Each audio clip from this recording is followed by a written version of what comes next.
Hi, I'm Hayden, and we're here at IMS 2023. Welcome to the NI booth. I wanted to show you a quick demonstration of using the vector signal transceiver to characterize modern digital transmit receive modules for electronically scanned arrays. So what is a digital transmit receive module? So if you're in the RF space, you know a transmit receive module typically has an amplifier, a receiver, a switch, and you'll need these kind of components for modern radar systems, specifically electronically scanned arrays.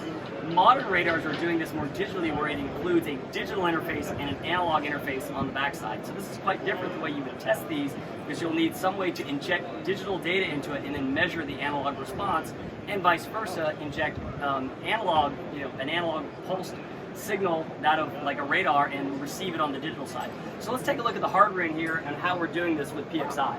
So here in my PXI-E chassis, I got a couple components here I'm going to walk you through.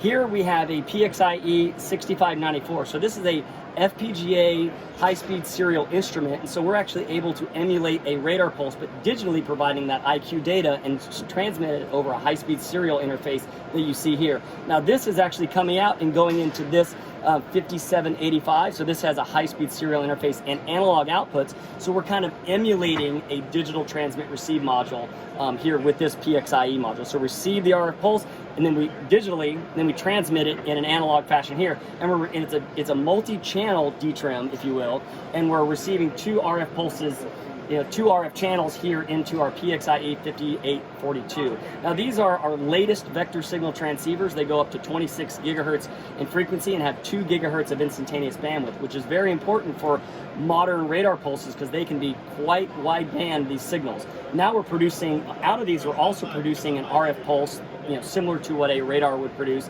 out of here and back into our DTRM. It's digitizing that, passing that data back over here to our digital receiver. And so let's take a quick look at the software here. So I actually have a nice little LabVIEW example where we're actually, what the data that we're receiving from the vector signal transceiver, we're able to use our pulsed RF measurement library, where we can do things like, pulse over frequency, type of measurements. We can look at pulse stability. We can measure the pulse width, the pulse repetition interval. We can do things like amplitude stability, phase stability, and various different parametric test measurements that are important to, ensure the performance of modern radar systems. And so these type of measurements are very important because you can have hundreds, if not thousands, of these DTRMs in your system, and getting really precise performance unit to unit is going to make it to where when you integrate these into an electronically scanned array, it performs as expected. So to learn more about NI's RF technology in PXI and how we apply that to radar tests, go to ni.com/radar. Thank you for your time.